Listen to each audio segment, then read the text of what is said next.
നമസ്കാരം, മലയാളി വാർത്തയിലേക്ക് സ്വാഗതം. ലോകം ഞെട്ടിവിറയ്ക്കുകയാണ്.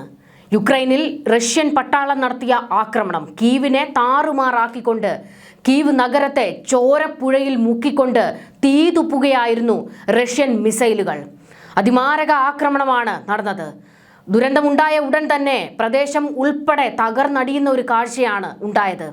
ജനങ്ങൾ ജീവനും കൊണ്ട് ഓടുന്ന കാഴ്ച. എത്രയോ മനുഷ്യരാണ് വെന്തു മരിച്ചത്.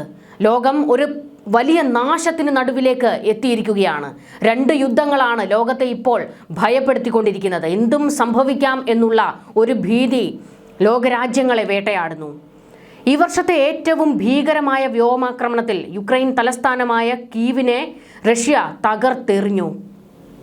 വ്യാഴാഴ്ച പുലർച്ചെ ഉണ്ടായ അതിശക്തമായ ആക്രമണത്തിൽ സ്ത്രീകളും കുട്ടികളും ഉൾപ്പെടെ കുറഞ്ഞത് 27 പേർ കൊല്ലപ്പെടുകയും 91ഓളം പേർക്ക് പരിക്കേൽക്കുകയും ചെയ്തു.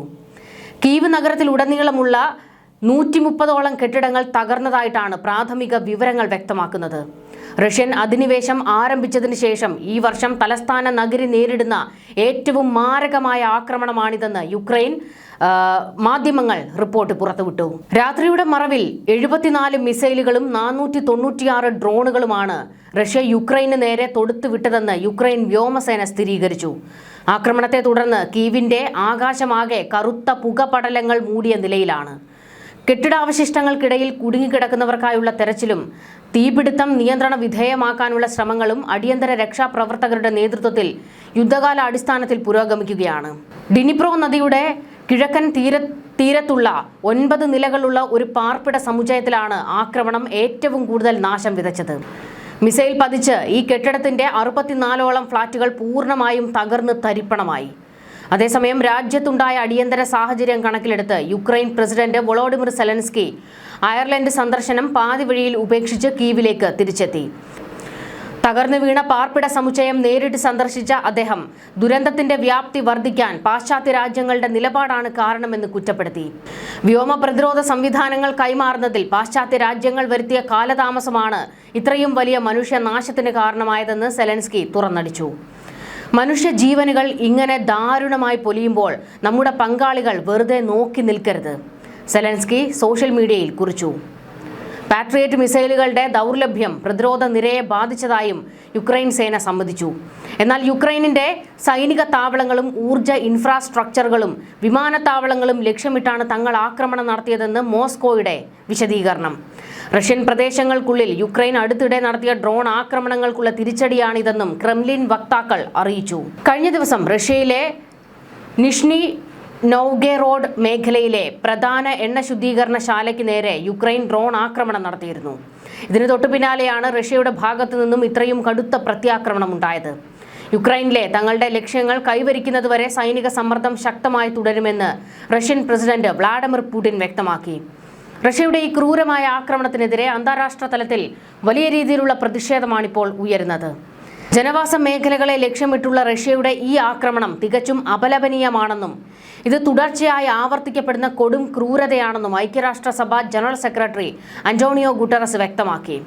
റഷ്യയുടെ സൈനിക വ്യവസായ മേഖലയെ പിന്തുണയ്ക്കുന്ന സ്ഥാപനങ്ങൾക്കെതിരെ യൂറോപ്യൻ യൂണിയൻ ശക്തമായ പുതിയ ഉപരോധങ്ങൾ ഏർപ്പെടുത്തുമെന്ന് EU വിദേശ നയ മേധാവി കാജ കല്ലാസും അറിയിച്ചു.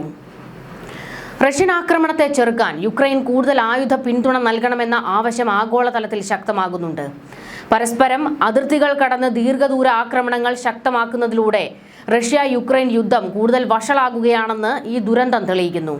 യുദ്ധം തുടങ്ങി വർഷങ്ങൾ കഴിഞ്ഞിട്ടും ഇരു രാജ്യങ്ങളും തമ്മിലുള്ള ശത്രുത കൂടുതൽ കനക്കുന്നതായിട്ടാണ് കീവിലെ നിലവിലെ സാഹചര്യങ്ങൾ സൂചിപ്പിക്കുന്നത്.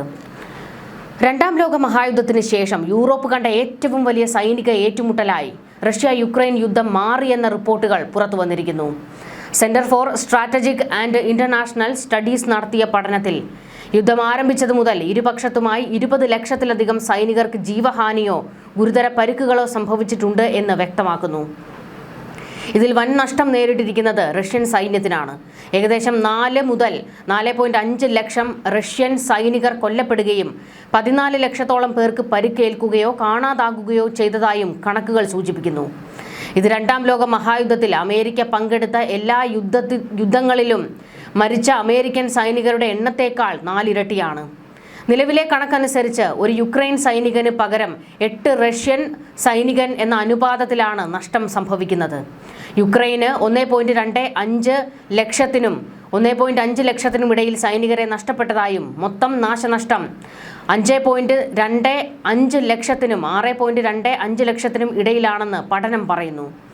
നാശനഷ്ടങ്ങളുടെ കൃത്യതയിൽ പരിമിതികളുണ്ടെന്നും ഇരു രാജ്യങ്ങളും ഔദ്യോഗിക കണക്കുകൾ മറച്ചുവെക്കുന്നതായും ഗവേഷകർ സമ്മതിക്കുന്നു.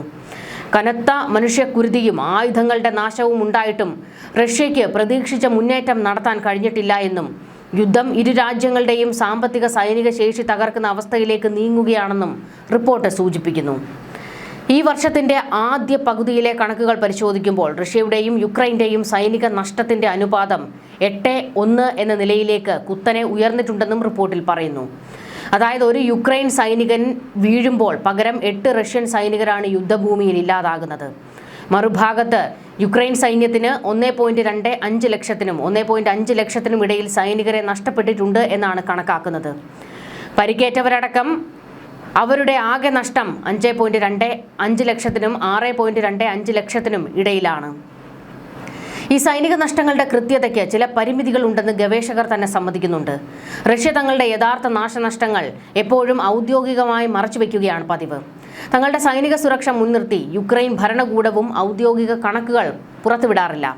അതിനാൽ അമേരിക്കൻ, ബ്രിട്ടീഷ് ഇന്റലിജൻസ് ഏജൻസികളുടെ കൈവശമുള്ള വിവരങ്ങൾ അടിസ്ഥാനമാക്കിയാണ് ഗവേഷകർ ഈ നിഗമനങ്ങളിൽ എത്തിച്ചേർന്നിരിക്കുന്നത്. ഇത്രയധികം മനുഷ്യ ജീവനുകളും കോടിക്കണക്കിന് ഡോളറിന്റെ അത്യാധുനിക ആയുധങ്ങളും ബലി നൽകിയിട്ടും റഷ്യയ്ക്ക് വിചാരിച്ചതുപോലെയുള്ള ദ്രുതഗതിയിലുള്ള നേട്ടങ്ങൾ ഉണ്ടാക്കാൻ കഴിഞ്ഞിട്ടില്ല എന്നതാണ് യാഥാർത്ഥ്യം. യുദ്ധമുന്നണിയുടെ ചില തന്ത്രപ്രധാനമായ മേഖലകളിൽ റഷ്യൻ സൈന്യത്തിന്റെ പ്രതിദിന മുന്നേറ്റം വെറും 165 അടിയിൽ താഴെ മാത്രമായി ചുരുങ്ങിയിരിക്കുകയാണെന്നും പ്രതിരോധ പഠനങ്ങൾ ചൂണ്ടിക്കാണിക്കുന്നു. യുദ്ധം നീളുന്നതിനനുസരിച്ച് ഇരു രാജ്യങ്ങളുടെയും സാമ്പത്തിക സൈനിക ശേഷി പൂർണ്ണമായും തകരുന്ന അവസ്ഥയിലേക്കാണ് കാര്യങ്ങൾ നീങ്ങുന്നത്. പൂർണ്ണമായും മുച്ചൂടും തകർന്നുകൊണ്ടിരിക്കുകയാണ് ഈ യുദ്ധം കൊണ്ട് ഇരു രാജ്യങ്ങളും. പക്ഷേ ഈ യുദ്ധം അവസാനിപ്പിക്കാൻ ഇരു കൂട്ടരും തയ്യാറാകുന്നില്ല. യുക്രൈൻ കീഴടങ്ങണം എന്ന ഒറ്റ വാശിയിൽ വ്ളാഡിമിർ പുടിൻ നിൽക്കുമ്പോൾ യൂറോപ്യൻ യൂണിയൻ മുഴുവൻ ഒന്നിച്ചു നിന്നാലും ഞങ്ങളെ തൊടാൻ കഴിയില്ല എന്നാണ് റഷ്യ വെല്ലുവിളിക്കുന്നത്. യുക്രൈനെ അവരുടെ പത്തിക്കടിച്ച് വീഴ്ത്തിയേ ഈ യുദ്ധം അവസാനിപ്പിക്കൂ എന്ന് പുടിൻ കട്ടായം പറയുന്നു. ന്യൂസ് ഡെസ്ക് മലയാളി വാർത്ത.